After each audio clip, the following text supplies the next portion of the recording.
Vidyanta Devanam Niravidyanta Devanam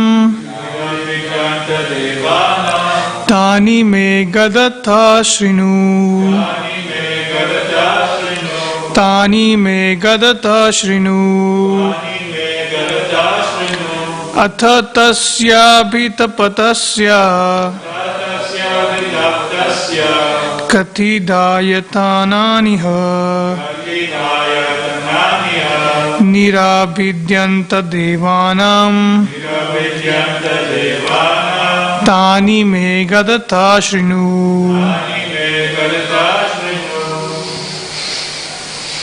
Jai Shri Radha Gopinath ki jai.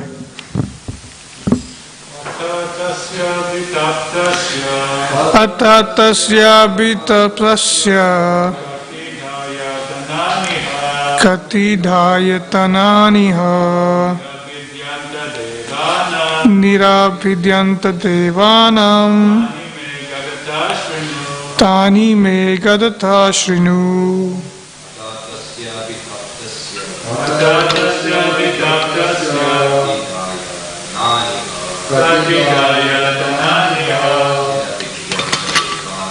Niravidyanta Devanam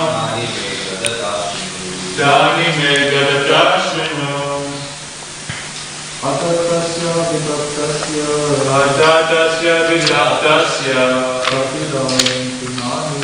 Kathidayatananiha Niravidyanta Devanam Tani me gadata shrinu. Please repeat word for word. Atha, therefore, tasya, his, abhitapatasya,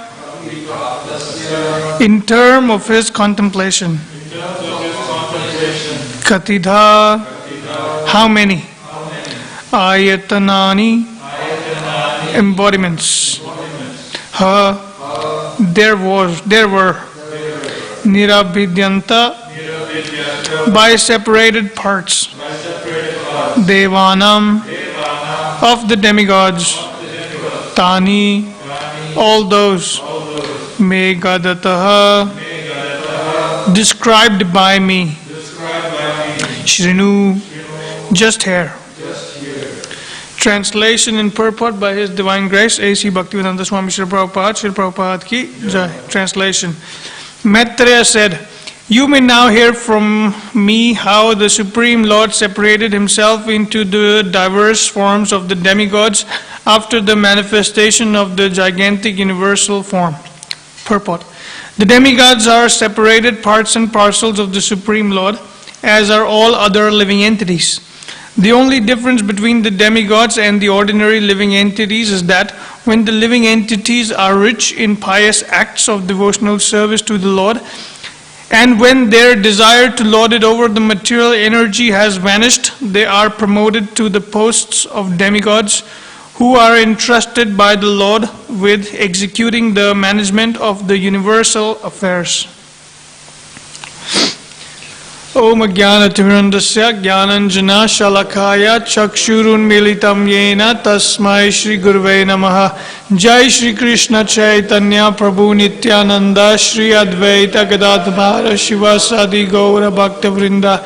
Hare Krishna Krishna Krishna Hare Hare, Hare Rama Rama Rama Hare Hare.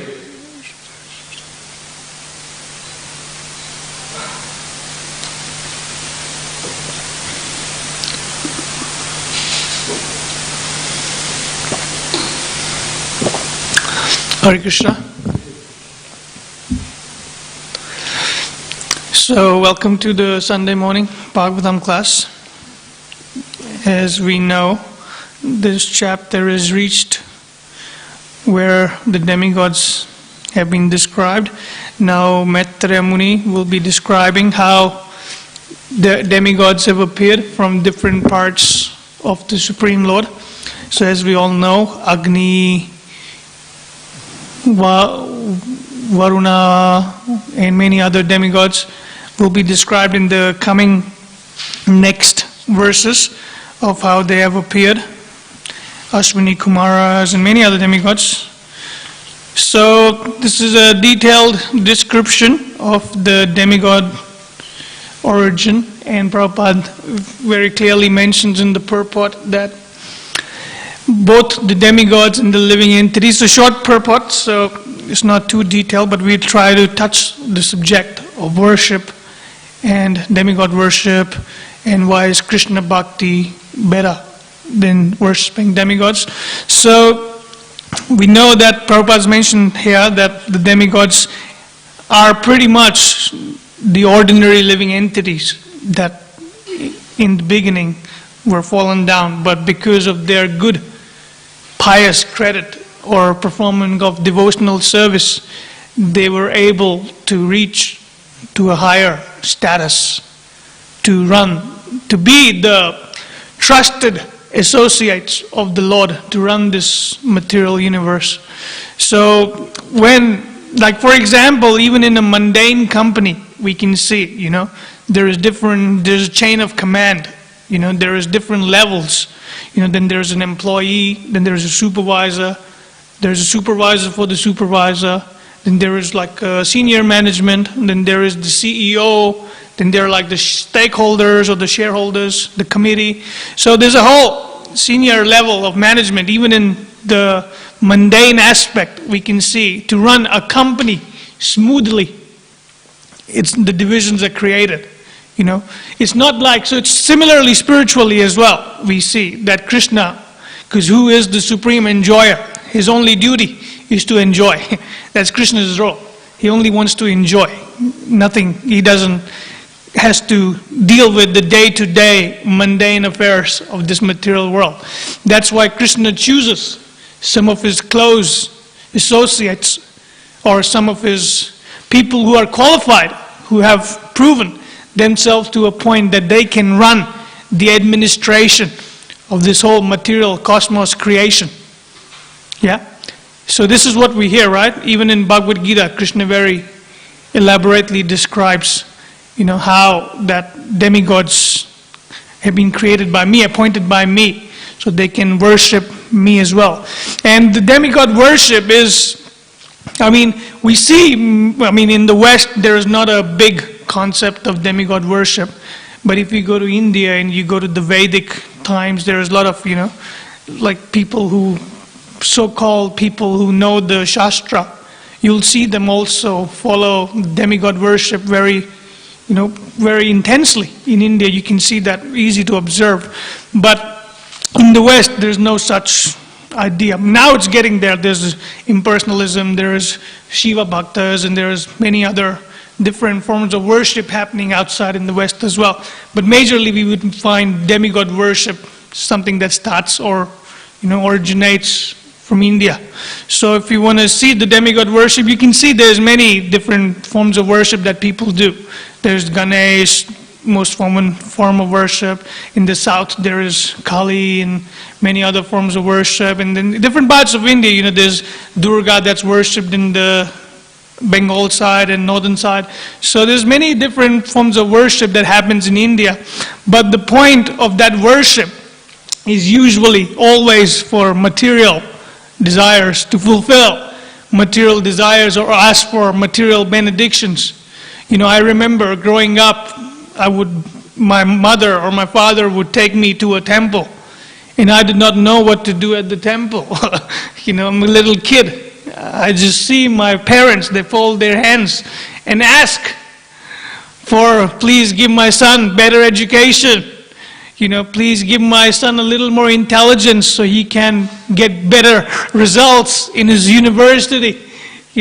So this is the form of, or someone may go and ask for material benedictions like, I want a car, or I want a good wife, or a good husband, So all these, even in Krishna book we hear, the gopis, some of the gopis would keep the fasting to get a good husband or a good wife. But their meditation was different, because they wanted a husband-wife like Krishna. The husband like Krishna. So that meditation is different. But our meditation is very mundane, very materialistic. When we go to a demigod, So there's no, when you go, if you go to a temple in India, who's just like a general temple, right, on the street, they will have many different altars, right? They'll have altars of Krishna will always be there, Lord Ramachandra will always be there, then there will be Ganesh, Hanuman, Shiva. So there's no concept that is clearly understand who's a devotee and who's the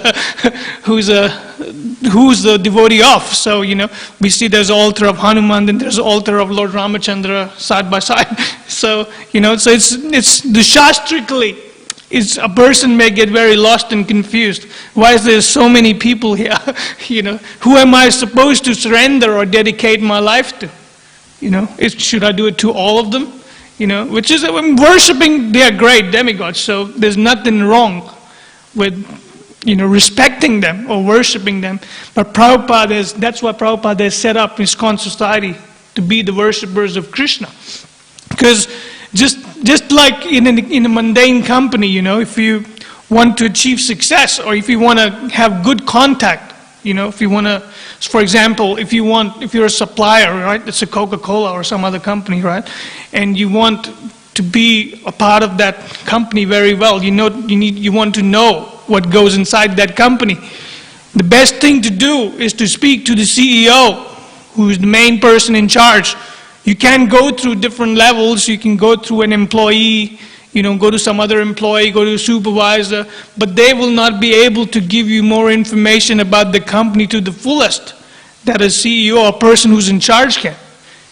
So similarly, if you want to worship, you can get your desires fulfilled by the demigods, but only a sincere person who has no material desires and want to achieve the spiritual success will come to Krishna eventually. You can pray to the demigods to give us that love of devotion, because these demigods have already succeeded, as Prabhupada said in the purport. The only difference between the demigods and the ordinary living entities is that when the living entities are rich in pious acts of devotional service to the Lord. So these demigods, they have performed great devotional service to the Supreme Personality of Godhead to be able to be entrusted with this high responsibility. So we can pray to the demigods to give us devotional service to the Supreme Lord. But we should also pray that we don't become demigods. Give us so much devotional service that we are able to go past that material realm and enter the spiritual realm. So, Prabhupada also mentions in Bhagavad Gita that when the desires are not fulfilled fully, there's still a little bit desires left. That's when you get, either you take birth in a Brahmana family, a pious family, or you appear as demigods. So you can appear as demigods, but the thing is very risky business, right? We should know that. It's a very risky business. That's why Prabhupada very firmly told us to make sure you just, give one lifetime to Krishna and make it success and go back to spiritual world. Appearing as demigods is very risky business. Because what happens when you appear as a demigod? The material desires, the material quality of life is very high. So the material attachments can also become very high level, So it's easy to get materially caught up. We see example of Indra.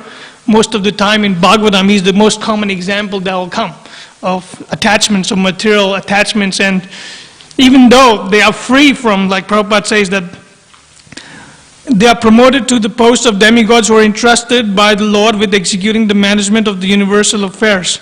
Right? And when their desire to lord it over material energy has vanquished.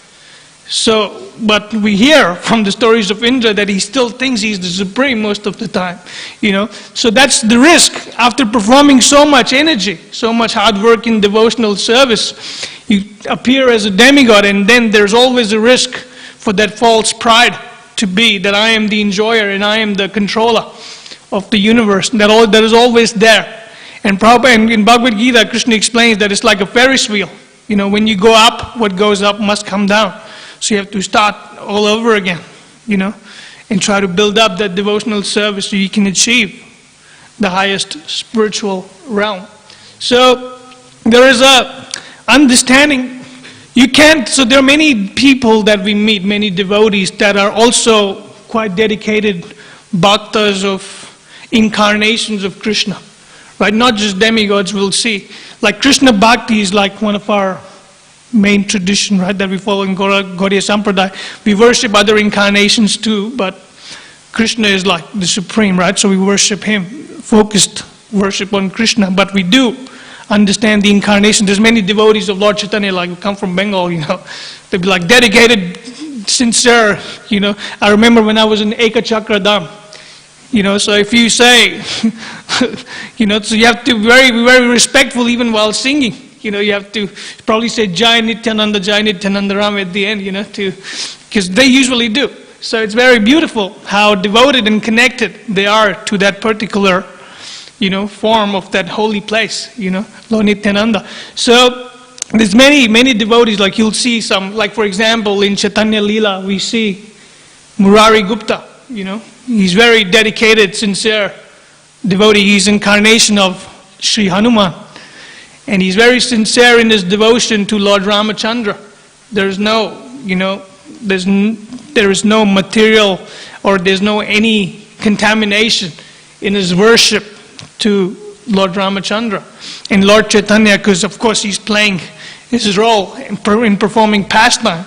He's sincere, he knows, he's Krishna himself, he knows who's Murari Gupta's heart is too, dedicated.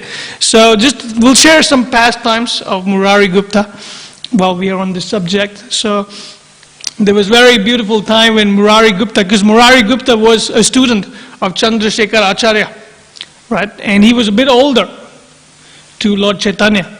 And he would usually, when Lord Chaitanya was performing his Nimai pastimes as a kid, as a child, as a young child, so most of the time they would have very intimate association, both Murari Gupta and Lord Chaitanya, and they would be like having debates about, Lord Chaitanya would be very firmly fixed on preaching the glories of Bhakti Yoga, and Murari Gupta would be thinking of Jnana Yoga and other aspects as well. But one day, Lord Chaitanya does something and he realizes, all right, this is it. How is this person so, so confident, and how does he have so much authority to speak? And then he sincerely he gets like the hair starts standing on his head, he gets all the ecstatic symptoms, and he becomes a devotee of Lord Chaitanya, even though he still worships Lord Ramachandra as his eternal form of the Supreme Lord.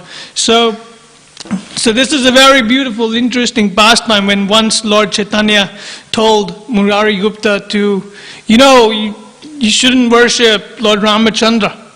Krishna is the Supreme Personality of Godhead, you should worship Krishna. If you don't do that, I will not associate with you, or something like that, he said. And then, it's because it's an instruction from Lord Chaitanya, who's life and soul of Murari Gupta. He goes home, he meditates throughout the night what to do. It's the greatest trouble. We think we have material problems. Imagine you're being told by Lord Chaitanya to worship Krishna rather than worshipping Lord Ramachandra. That's a greater problem, spiritual dilemma. Murari Gupta has come in. Now he's very disturbed. He doesn't know what's right and wrong because his heart is fixed on worshipping Lord Ramachandra. But he can't disobey the orders of Lord Chaitanya. So it's a very dangerous, very spiritually disturbing position to be in. We can't even imagine that because we just follow what we're being told. But for him it's totally disturbing because his heart is totally fixed and he cannot cheat. He cannot go to Lord Chaitanya and say, yeah, that's correct, and secretly still worship Lord Ramachandra, because that would be an offense. So he can't do that, because he knows Lord Chaitanya knows everything anyway. So what does he do? He prays to Lord Ramachandra that night that please let me leave this material world. I cannot live any longer, because this situation I'm in is very, very dangerous. I don't know what's right and wrong, So what does he do? He prays to Lord Ramachandra to help him leave this body and go back to the spiritual world. So he goes the next day, but he couldn't commit that offense. So he went to Lord Chaitanya and he said, "That's it, I cannot. You've asked me, I don't know what to do. I cannot give up the worship of Lord Ramachandra, and I cannot disobey your order either. So the only thing fit for me to do is leave this body. That's all I can do now, or that's all I can think of. There is no other solution." And then Lord Chaitanya, very ecstatically, very impressed by this sincerity of devotion of Murari Gupta, what does he do? He tells Murari Gupta, "You're the greatest devotee of Lord Chaitanya who's ever existed. You may have forgot that you are the incarnation of Hanuman, because you are so sincere in your worship that you have attained my love for yourself. Because even me cannot distract you from the worship of Lord Ramachandra." So that's the connection between the Supreme Lord and his devotee. Even though Supreme Lord himself is telling his devotee to give up his practice of worship, the devotee cannot do that. So that's the learning point from that we can take. Many times we will come in situations where we will feel, maybe, I've tried so much. Like, for example, I was speaking to a Prabhu the other day, and he was saying, someone who's been practicing for over 10 years, 15 years, somewhere in time, sometimes our sadhana get very, very, very mundane, or very mechanical. That's the right word to use. Our chanting, becomes very mechanical. And then a person may think in a longer time that I've been doing it for so long, but I'm not fixed, and my mind is still all over the place, getting disturbed. I don't think I'm making any success. So maybe, I don't know if this process is going to work. So what does a person do? They may tend to fall down, because this is where Maya attacks and creeps in. Because that's the nature of Maya. A little opportunity Maya sees, and that's it. Boom, right in your head, trying to bring you down. So that's why if a person is sincerely focused on his sadhana, then it's difficult for Maya to attack through. So when we come into a place where our chanting or our sadhana has become a little weak, that's when we should read Bhagavatam, or we should associate with the devotees, because that is something that will reignite our practice, our spiritual practice. My Gurudev mentions sometimes devotees need refreshers course in Maya, and then when they realize, oh, I forgot how Maya used to be, but now realize that, then they try to come back to the spiritual practice, try to take up with that same intensity or enthusiasm. So the thing is that Krishna's holy name is very pure. We should remember that everywhere in Bhagavatam we'll hear that, or if you hear any Bhagavatam class, most of the people will talk about how taking the shelter of the holy name is the greatest in Kali Yuga, Very, very beautiful, the chanting of holy name. It's the sweeter than the sweetest. Yeah, sweeter than the sweetest. There's a verse, I'm trying to remember, there's a song written by an acharya that says, Maduram Madhure Bhyopi. Yeah, Maduram Madhure Bhyopi. That means sweeter than the sweetest. Mangalam Mangale Bhyopi Mangalam. That means the most auspicious than the auspicious. And what's the third line? Third line was Pavanam Pavane Bhyopi. That means the deliverer, then the most easy way to deliver is Hari Nameva Kevalam.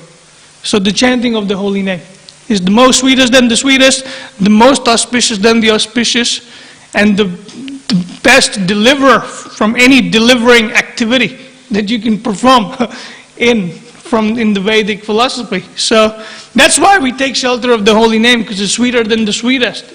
It's not easy to taste initially, the taste of the holy name, but it comes in time. I have seen people who have tasted it. So we can see from the example of senior devotees or Prabhupada, how devotees have tasted. When Prabhupada came to the West, All he had was taste of the holy name. Nothing else he had. He sat under a tree in a park, Central Park, and chanted the holy name. And it attracted how many devotees, we cannot even imagine. How many people were delivered just by that pure chanting of the Hare Krishna mantra. You know, if any one of us goes and sits under a tree and tries to chant, probably get thrown rocks at, you know, or probably get complained by the council during COVID times. So it's not. So that's why that's why I'm saying you have to reach that pure platform of purification to be able to understand that pure level of chanting and taste the real nectar of the holy name. So we should spend some time in our sadhana if we ever feel that we're not able to taste the nectar of the holy name. We should keep chanting. Prabhupada says that's the goal. That's the way. If you cannot taste the nectar of the holy name, you chant more holy name. That's when you'll try and get the nectar. So similarly, right? If you fail in your exam, the only way is to redo that exam, study and study and study and constantly. And one day you'll be able to, with sincerity, if you do it, you'll be able to pass the exam. So that's the goal of a devotee, is to get love of Godhead, get the love of the holy name of Krishna, you know. And it may be difficult at times in the beginning, but as I said, if you stick to the process, if you stick to what we know, we'll be able to get that taste very easily. It's not that hard. Chanting Hare Krishna is very easy. It's just the mind makes it a little difficult, gives a little disturbances. Actually, disturbances, I was meditating that sometimes disturbances are good. Because unless you're feeling disturbed, we tend to take it for granted how easy, you know. Like sometimes when the mind is not disturbed, but it's going all over the place, we may not realize that our mind is going all over the place. We just go on with the flow. Think all these beautiful thoughts that are popping through our head while chanting, and just get disturbed and lost. But when the real trouble comes in the mind, that's when we know, man, I'm so disturbed, you know. Has anyone ever felt like that, or is it just me? You know, sometimes it comes to the mind when it's really disturbed, and you think, oh, my chanting today is going to be very, very disturbing. But then that's when we actually try to put a little effort in chanting, you know. We're very focusedly trying to chant and focus, bring the mind back from this disturbance, because this is an opportunity. Because nobody wants to think about the disturbed thoughts in the mind. Everyone wants to free it. But when it's already free, it becomes, it's ironic, isn't it? It's a bit ironic that when the mind is free, we're not too focused. When there's disturbance, you try to push ourselves to be a little more focused. So that's why probably Queen Kunti is praying to let these calamities come again and again, so that they can focus, so we can focus on the Supreme Personality of Godhead. So there's a very interesting point that I've been meditating about chanting. So we all can, you know, appreciate the effort we should put in chanting, because success is in the effort, you know. Krishna doesn't care about the result. He only cares about the effort. You know, Krishna will give the result eventually, if the effort is there. But if there is no effort, there will be no result. So that's why we need to constantly focus on the effort of practicing, improving our quality of our spiritual practice. So there was an interest, going back to the topic of demigods and stuff, because that's the topic in hand today. I just wanted to read out the purport of Prabhupada's mentioning in 7.23. Antavattu phalam tesam, that it says that men of small intelligence worship the demigods and their fruits are limited and temporary. Right? So, excuse me. So we discussed in the beginning like how worshipping demigods is okay, but it's not the highest. Because a devotee only wants to do the highest activity. You know, you can go through the whole Vedic lifetimes and tapasyas and process, but or you can just sit and chant Hare Krishna with the with other devotees and get the highest results. So I just want to read out the purport that Prabhupada's writing. It's quite beautiful purport. I was just trying to read this morning, and it's like, I can't believe I've never really thought about the purport in that way. So maybe we all can have some realizations while we're hearing this purport. So purport is, some commentators on the Bhagavad Gita say that one who worships a demigod can reach the Supreme Lord, but here it is clearly stated that the worshippers of demigods go to the different planetary systems where various demigods are situated. Just as worshipper of the sun achieves the sun, or a worshipper of the demigod of the moon achieves the moon. Similarly, if anyone wants to worship a demigod like Indra, he can attain that particular god's planet. It is not that everyone, regardless of whatever demigod is worshipped, will reach the Supreme Personality of Godhead. So Prabhupada gives the analogy of taking a flight from Kolkata or Delhi to Kolkata and trying to expect to go to Vrindavan. It's not how it works. If you take a flight to a particular place, that's where you're going to go. That's the destination. It's not like you're going to go somewhere else. So that's what Prabhupada's mentioning, that if you're worshipping Indra, sun, moon, you are going to go to their planet. You're not going to go to Krishna because you're not worshipping Krishna. It's like if I'm friends with you, right? If I'm friends with one particular person, right? So I know where his house is. I'm not going to go to someone else's house and look for him. That would just be stupid.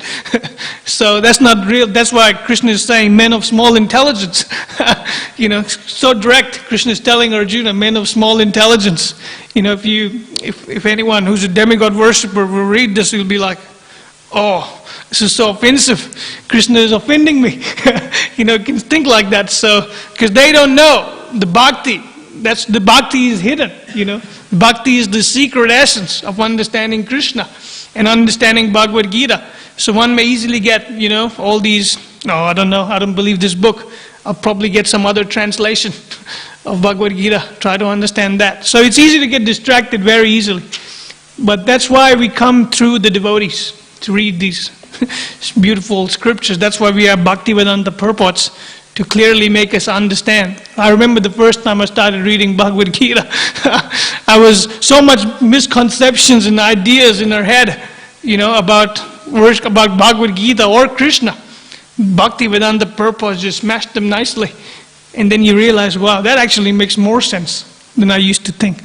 Yeah? Has anyone ever been in that position before, where they started reading and thought like that? Well, I definitely did. We'll just go on with the purport. Here the point may be raised that if the demigods are different parts of the body of the Supreme Lord, then the same end should be achieved by worshipping them. However, worshippers of the demigods are less intelligent because they don't know to what part of the body food must be supplied. Some of them are so foolish that they claim that there are many parts and many ways to supply food. This isn't very sanguine. Sanguine. Does that mean sane? I don't know what that means. Sane, sounds like it means sane. Can anyone supply food to the body through the ears or eyes? They do not know that these demigods are different parts of the universal body of the Supreme Lord. And in their ignorance, they believe that each and every demigod is a separate god and a competitor of the Supreme Lord. Not only are the demigods parts of the Supreme Lord, but ordinary living entities are also. In the Srimad Bhagavatam, it is stated that the Brahmanas are the head of the Supreme Lord, the Kshatriyas are his arms, the Vaishyas are his waist, the Shudras are his legs, and all serve different functions. Regardless of the situation, if one knows that both the demigods and he himself are part and parcel of the Supreme Lord, his knowledge is perfect. That's what Prabhupada is saying. It's a beautiful point. Regardless of the situation, if one knows that both the demigods and he himself are parts and parcel of the Supreme God, his knowledge is not okay. It's perfect. Perfect. You see, it's high up the perfect. What's better than perfect? There's nothing better than perfect. Krishna is perfect. And when you know that all the demigods and the living entities are part and parcels of Krishna, then your knowledge is perfect. No matter how much you know about Jnana Yoga, Dhyana Yoga, your knowledge is perfect just by knowing that little part. So it's very beautiful. When I was reading this morning, it's like just by knowing that your knowledge is perfect. You may not believe it, but if you know it, your knowledge is perfect. So maybe we can, when the knowledge is perfect, we can come to believing it. So it's very beautiful. The Bhaktivedanta purport, very straightforward. But if he does not understand this, he achieves different planets where the demigod resides. So if you don't understand this, so you know your knowledge, when you know it, your knowledge becomes perfect. So you have to understand it also. Because that's the whole process of bhakti, is jnana and vijnana.